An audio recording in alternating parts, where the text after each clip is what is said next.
Welcome to doctor Roshan Soumya care. Autism ఈ రోజుల్లో ఈ సమస్య చాలా పెద్దదిగా మారింది. థెరపీ సెంటర్స్ అనేవి ఎక్కువ అవుతున్నాయి. ఇది నిజానికి చిల్డ్రన్ సమస్య అయినప్పటికీ కూడా దీన్ని నిజంగా ఎక్కువగా సఫర్ అయ్యేది వాళ్ళ పేరెంట్స్. ఆటిజంతో సఫర్ అవుతున్న పిల్లలు వాళ్ళ పేరెంట్స్ చాలా చాలా ఇబ్బంది పడడం అనేది మనం చూస్తున్నాం. వాళ్ళని పెంచేటప్పుడు వాళ్ళతో హ్యాండిల్ చేసే విధానానికి చాలా చాలా ఇబ్బందికి గురవుతున్నారు. ఈ ఆటిజం అంటే ఏంటి? దీని లక్షణాలు ఏ విధంగా ఉంటాయి? ఇది దేనివల్ల వస్తుంది? దీనికి అసలు హోమియోలో ఏమైనా పరిష్కారం ఉందా లేదా అనే విషయాల గురించి ఈరోజు మాట్లాడుకుందాం. ఆటిజం అనేది ఒక న్యూరలాజికల్ డెవలప్మెంటల్ డిజార్డర్. ఇది ఎందుకు వస్తుంది అనేది ఎగ్జాక్ట్గా చెప్పలేం, కానీ జనరలీ చాలా చాలా రీసెర్చర్స్ ఇది ఒక వ్యాక్సినేషన్స్ చేయడం వల్లనో లేకపోతే రకరకాలుగా మన యాంటీబయాటిక్స్ అవి వాడడం వల్ల ఈ ఆటిజం అనేది ఎందుకు వస్తుంది, అలానే దీని లక్షణాలు ఏ విధంగా ఉంటాయి, దీనికి హోమియోలో ఎటువంటి పరిష్కారం ఉంది అనే విషయాల గురించి ఈరోజు మాట్లాడుకుందాం. ఆటిజం అనేది ఒక న్యూరలాజికల్ డెవలప్మెంటల్ డిజార్డర్. ఇది పుట్టిన తర్వాత 2-2.5 సంవత్సరాల వయసులో ఇది తెలుస్తూ ఉంటుంది. ఏ విధంగా తెలుస్తుందంటే, మనం పిలిచినప్పుడు పలకకపోవడం, మనం ఎంత మాట్లాడుతున్నా వాళ్ళు దాన్ని వినిపించుకోకపోవడం, ఐ కాంటాక్ట్ ఇవ్వకపోవడం, అలానే వాళ్ళంతట వాళ్ళే ఆడుకుంటూ ఉండడం, ఏమాత్రం కూడా ఇంట్రాక్షన్ అంటే కమ్యూనికేషన్ కానీ ఇంట్రాక్షన్ కానీ ఉండకపోవడం, అలాగే ఎటువంటి ఎబిలిటీస్ లేకపోవడము, ఇటువంటివన్నీ కూడా మనం మేజర్గా ఆటిజంలో చూస్తూ ఉంటాం. మేజర్లీ కమ్యూనికేషన్ ఇంట్రాక్షన్ అనేది పూర్తిగా లోపిస్తూ ఉంటుంది. వాళ్ళకి ఏం కావాలో వాళ్ళు చెప్పలేకపోతారు. అలానే వాళ్ళ గురించి ఏదైనా చెప్పినా కూడా వాళ్ళది తీసుకోలేకపోతారు. సో దీంతో పాటు ఇంటరాక్ట్ అవ్వలేరు. అంటే ఒక రెసిప్రొకేషన్ ఉండదు. ఎవరైనా ఏదైనా చెప్తున్నప్పుడు అది విని దానికి వాళ్ళు రిప్లై ఇవ్వడం కానీ, వాళ్ళకి ఫలానాది కావాలి అని అడగడం కానీ, ఏ విషయాన్ని కూడా వాళ్ళు కమ్యూనికేట్ చేయలేకపోతూ ఉంటారు. దీన్ని మేజర్గా ఆటిజం అంటాం. ఇది ఒక స్పెక్ట్రమ్ డిజార్డర్గా చెప్తూ ఉంటాం. దీన్ని ఏఎస్డి అని కూడా అంటారు. ఈ ఆటిజం స్పెక్ట్రమ్ డిజార్డర్ అని ఎందుకంటారంటే, ఇందులో చాలా రకరకాల కండిషన్స్ చూస్తూ ఉంటాం. కేవలం కమ్యూనికేషన్, ఇంటరాక్షన్ మాత్రమేనా అంటే, దీంతో పాటు చాలా కండిషన్స్ అనేవి ముడిపడి ఉంటాయి కాబట్టి దీన్ని ఒక బ్రాడర్ స్పెక్ట్రమ్‌లో చూస్తూ ఉంటాం. అప్పుడు దీన్ని మనం ఏఎస్‌డి అంటాం. ఈ ఆటిజంలో ఏం జరుగుతూ ఉంటుందంటే, వాళ్ళ లోకంలో వాళ్ళు ఉంటూ ఉంటారు. జనరలీ మామూలుగా ఒక రూమ్‌లో ఒక 10 మంది కూర్చున్నట్లయితే వాళ్ళొక్కళ్ళు వాళ్ళ లోకంలో ఉంటారు. ఇక్కడ ఏం జరుగుతున్నా కూడా వాళ్ళకి సంబంధం లేకుండా వాళ్ళ ఆట వాళ్ళు ఆడుకుంటూ ఉంటారు. అలానే ఎక్కువ శాతం రిపీటెడ్ బిహేవియర్స్ ఉంటూ ఉంటాయి. ఫర్ ఎగ్జాంపుల్, మీరు ఏదైనా ఒక టాయ్ ఇచ్చారనుకోండి. ఒక ఆటో లాంటిది ఒక చిన్న టాయ్ ఇస్తే అందులో ఉండే వీల్‌ని మాత్రమే కదుపుతూ ఉంటారు. దాన్ని అలా రొటేట్ చేస్తూ ఉంటారు. అంతేగాని దాన్ని మొత్తంగా ఎక్స్‌ప్లోర్ చేద్దాము, ఆ ఆటో ఏంటి అనే విషయం గురించి వాళ్ళు పట్టించుకోరు. ఏదైనా సరే ఒకటి ఏదైతే చేశారో అది మాత్రమే వాళ్ళు చేస్తూ ఉంటారు. ఆ రిపీటెడ్ బిహేవియర్స్ అనేవి ఉంటాయి.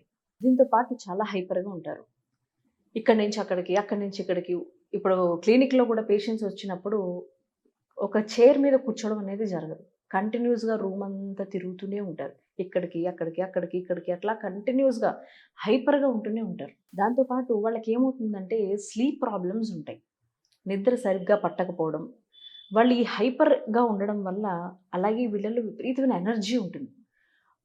ఈ ఎనర్జీ అలాగే హైపర్‌గా ఉండడం వల్ల రాత్రులు నిద్ర కూడా సరిగ్గా పట్టదు. పడుకుంటారు గానీ 2, 3 గంటల్లో లేచిపోతూ ఉంటారు. నిజంగా వాళ్ళు పేరెంట్స్ ఎంత బాధపడుతూ ఉంటారంటే, ఆటిస్టిక్ చిల్డ్రన్ ఉన్నప్పుడు వీళ్ళకి నిద్ర ఉండదు. వీళ్ళ ఎనర్జీ సరిపోదు. వీళ్ళు స్ట్రెస్‌కి గురవుతూ ఉంటారు. ఎంత చూస్తున్నా కూడా వాళ్ళకి ఎంత ఎనర్జీ ఉన్నా కూడా అది డ్రైన్ అయిపోతూనే ఉంటుంది ఆటిస్టిక్ చిల్డ్రన్ చూడడంలో. సో వీళ్ళకి నిద్ర లేకపోవడము, చాలా హైపర్‌గా ఉండడము, ఐ కాంటాక్ట్ ఇవ్వకపోవడము, దీంతో పాటు వాళ్ళకి సెల్ఫ్ హర్టింగ్ అనేది ఉంటుంది. ఒక్కొక్కసారి వాళ్ళ తలని వాళ్ళే చేతులతో కొట్టుకుంటూ ఉంటారు. లేదా వెళ్లి గోడకేసి కొట్టుకుంటూ ఉంటారు. అలానే నోట్లో వేలు పెట్టుకుంటూ ఉండడము, ఇటువంటి బిహేవియర్స్ అన్నీ కూడా ఉంటాయి. దీంతో పాటుగా యూజువల్లీ చాలా వరకు ఏం చేస్తూ ఉంటారంటే రొటేట్ అవుతూ ఉంటారు. ఎక్కడైతే నుంచున్నారో అక్కడే చుట్టూ తిరుగుతూ ఉంటారు. అలాగే వాళ్ళ నీడని వాళ్ళు గమనించుకుంటూ ఉంటారు. అలాగే ఒక పక్కకి తిరిగి సైడ్‌కి చూస్తూ ఉంటారు. మామూలుగా స్ట్రెయిట్‌గా చూడరు. ఇలా పక్కకి తిరిగి చూస్తూ ఉంటారు. అలానే వీళ్ళు కొంతమంది పిల్లల్లో ఏమవుతుందంటే జెనైటల్స్‌తో ఆడుకుంటూ ఉంటారు. ఇలా రకరకాల కండిషన్స్ చూస్తూ ఉంటాం. ఆటిజంకి చాలామంది థెరపీస్ తప్పితే ఇంటర్నల్‌గా వేసుకునే మందు లేదు అనే ఒక భ్రమలో ఉంటారు. ఈరోజు ఈ వీడియో ద్వారా ఇది ఎంతో మందికి చేరాలనే ముఖ్య ఉద్దేశంతో చెప్తున్న విషయం ఏంటంటే, ఆటిజంకి ఎక్సలెంట్ మెడిసిన్స్ హోమియోలో ఉంటాయి.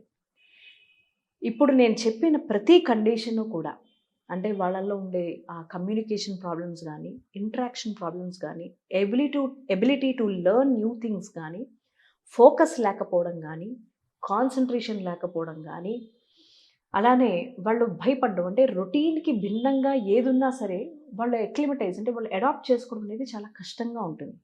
వాళ్ళ రొటీన్ ఏదో ఆ రొటీన్ మాత్రమే జరగాలి. దానికి కొంచెం అటు ఇటుగా ఏ మాత్రం అయినా వాళ్ళు టాలరేట్ చేయలేరు. అలానే వాళ్ళు ఏదైనా స్ట్రేంజర్స్ ఉన్నారనుకోండి, వాళ్ళు వీళ్ళని టాలరేట్ జేయలేరు. వాళ్ళకి కొత్తగా అనిపిస్తే వాళ్ళ దగ్గరికి వెళ్ళకపోవడం, గట్టి గట్టిగా అరవడము, ఇటువంటివన్నీ కూడా చేస్తూ ఉంటారు. ఈ చెప్పిన ప్రతి కండిషన్‌కి కూడా హోమియోలో చాలా ఎక్సలెంట్ మెడిసిన్స్ ఉన్నాయి. ఇంటర్నల్‌గా మెడిసిన్స్ ఇవ్వడం ద్వారా మాత్రమే ఆటిజంని చాలా కంట్రోల్‌లోకి తీసుకురావచ్చు. రెస్ట్‌లెస్‌నెస్ చాలా బాగా తగ్గుతుంది. హైపర్ యాక్టివిటీ బాగా కంట్రోల్‌లోకొస్తుంది. ఐ కాంటాక్ట్ పెరుగుతుంది. స్వతహాగానే ఆటిస్టిక్ చిల్డ్రన్‌కి ఏమవుతుందంటే, వాళ్ళకి ఇన్నున్నా కూడా తెలివితేటలు చాలా బావుంటాయి. ఏదైనా ఆర్ట్స్ పట్ల, మ్యూజిక్ పట్ల నేర్చుకోవాలని వాటి వాటిలో పెర్ఫార్మన్స్ కూడా చాలా బాగా చేయగలుగుతూ ఉంటారు. ఇవన్నీ ఉన్నప్పుడు మనం ఇంటర్నల్‌గా హోమియో ద్వారా మందులు వేయడం ద్వారా ఏమవుతుందంటే, చాలా ఫాస్ట్‌గా నేను చెప్పిన ఈ లక్షణాలన్నిటి నుంచి కూడా బయటకొస్తారు. మీరు వాళ్ళ వాళ్ళ చదువు అంటే వాళ్ళ అకాడమిక్స్‌లో కూడా చాలా చాలా బాగా ఇంప్రూవ్ అవుతూ ఉంటారు. ఇది క్యూర్ అనే విషయానికొస్తే అంటే పూర్తిగా తగ్గిపోతుందా? 100% క్యూర్ అయ్యి నార్మల్ పర్సన్‌లా ఉంటారా? అనే విషయం గురించి వచ్చినట్లయితే, అష్యూరెన్స్ విషయంలో వస్తే ఒక్కొక్క పర్సన్ ఒక్కొక్క రకంగా రెస్పాండ్ అవుతూ ఉంటారు. ఇప్పుడు వాళ్ళకున్న కండిషన్ నుంచి 99.999% ఉన్న అన్ని లక్షణాలు కూడా వాళ్ళు దాంట్లోంచి బయటకొచ్చి మిగతా పిల్లల్లాగా చదువుకోగలుగుతారు, మాట్లాడగలుగుతారు. చాలామంది ఆటిస్టిక్ చిల్డ్రన్ మాట్లాడలేరు. ఇంకొంతమందిలో ఏమవుతుందంటే వాళ్ళకి వినికిడి శక్తి గూడా ఉండదు. ఇది మీరెలా అబ్జర్వ్ చేయాలంటే యూజువల్లీ ఏదైనా మీరు టీవీలో పెట్టినప్పుడు ఆ సాంగ్స్ వాళ్ళకిష్టమైన సాంగ్స్ గానీ ఏదైనా ఉన్నప్పుడు వాళ్ళు చూస్తున్నప్పుడు మీకు తెలియకుండా దాన్ని ప్లే చేయాల్సుంటుంది. ప్లే చేసినప్పుడు వాళ్ళు ఎక్కడైనా ఉండి ఆ మ్యూజిక్ వాళ్ళకి వినిపించి వాళ్ళొచ్చారు అంటే, వాళ్ళలో ఎటువంటి వినికిడి లోపం లేదు అనేది మనం అర్థం చేసుకోవాల్సుంటుంది. లేకుండా వాళ్ళకి ఎందుకంటే మనం ఏం చెప్తున్నా వాళ్ళకి వినికిడి శక్తి లేనప్పుడు ఏమవుతుందంటే వాళ్ళకి అర్థం కాదు. వాళ్ళు కమ్యూనికేట్ చేయలేరు. వాళ్ళు ఏం మాట్లాడుతున్నా కూడా పక్క వాళ్ళకి ఏమాత్రం అర్థం కాదు. అంత స్లర్డ్ స్పీచ్‌గా ఉంటుంది. ఇప్పుడు నేను చెప్తున్న ప్రతి లక్షణానికి కూడా హోమియోలో అద్భుతమైన మందులున్నాయి. దయచేసి అందరూ కూడా మీరు ఎక్కడున్నా, ఎవరు ఆటిజంతో బాధపడుతున్నా, వాళ్ళ తల్లిదండ్రులు దయచేసి మీ దగ్గరలో ఉండే హోమియో ఫిజిషియన్‌ని కన్సల్ట్ చేయండి. దీనికి ఎక్సలెంట్ మెడిసిన్స్ ఉన్నాయి. థెరపీ సంవత్సరాల తరబడి వెళ్ళినా ఎటువంటి రిజల్ట్ మీరు చూడని వాళ్ళు చాలామందున్నారు. అలాంటి వారందరూ కూడా మీరు తప్పకుండా హోమియో ఒక్కసారి ట్రై చేసి చూడండి. మీరు ఇమ్మీడియేట్‌గా చాలా సుఖపడతారు. బికాజ్ మీరు ఒక్కసారి మెడిసిన్ స్టార్ట్ చేసిన తర్వాత వాళ్ళలో ఇంప్రూవ్‌మెంట్స్ ఎప్పుడైతే వస్తూ ఉంటాయో చాలా వరకు ముందు మీకు రెస్ట్ దొరుకుతుంది. సో, స్లోగా ఇంప్రూవ్‌మెంట్ ఒకదాని తర్వాత ఒకటి, ఒకదాని తర్వాత ఒకటి స్లోగా వస్తుంది కాబట్టి, మీరు వండర్‌ఫుల్ రిజల్ట్ అనేది చూడొచ్చు. అయితే కొంతమందిలో ఇప్పుడు మనం ఆటిజంలో కూడా ఒక 3 గ్రేడ్స్ ఉంటాయి. స్టేజ్ 1, స్టేజ్ 2, స్టేజ్ 3 అని 3 కండిషన్స్ మనం చూస్తాం. వాళ్ళకుండే సివియారిటీని బట్టి ఇన్ని సంవత్సరాలు వాడాలి అనేది ఉంటుంది. ఎంతో ఎన్నో విషయాల్లో మనం డబ్బులు ఖర్చు పెడుతూ ఉంటాం. కానీ ఆటిజంకి సంబంధించి మీరు ఒక్కసారి హోమియోస్ ట్రై చేసి చూడండి. You will see wonderful results. ఇక హోమియో విషయానికి ఏ రకంగా దీని వైద్యం ఉంటుంది అనే విషయం గురించి మాట్లాడదాం. ఇప్పుడు చెప్పిన లక్షణాలు ఆటిజం యొక్క కామన్ క్యారెక్టరిస్టిక్ ఫీచర్స్.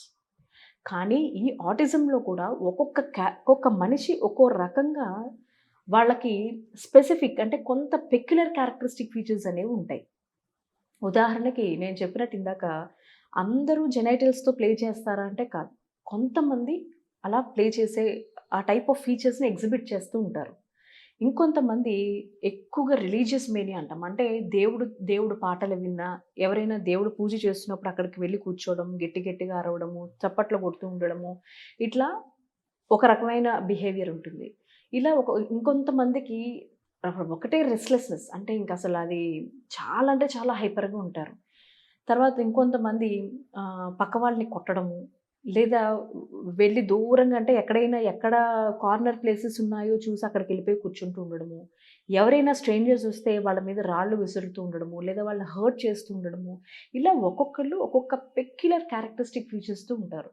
సో, హోమియోలో ఈ కామన్ క్యారెక్టరిస్టిక్ ఆటిజంకి సంబంధించి ఇస్తున్న దాంతో పాటుగా స్పెసిఫికల్‌గా ఒక్కొక్కరికి ఒక్కొక్క కండిషన్, ఒక్కొక్క పెక్యులర్ ఫీచర్స్ ఉంటాయి కాబట్టి వాటన్నిటిని కన్సిడర్ చేసుకొని కాన్స్టిట్యూషనల్‌గా మెడిసిన్ ఇచ్చినప్పుడు పూర్తిగా చాలా వరకు మీకు మంచి రిజల్ట్ అనేది మీరు చూడగలుగుతారు.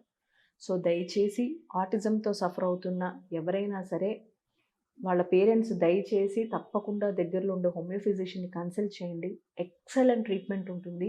చాలా ఫాస్ట్‌గా మంచి రిజల్ట్ చూడగలుగుతారు. అకాడెమిక్స్‌లో చాలా ఎక్సలెంట్ రిజల్ట్ చూడగలుగుతారు. ఫోకస్డ్‌గా ఉండగలుగుతారు. కాన్సంట్రేషన్ పెరుగుతుంది.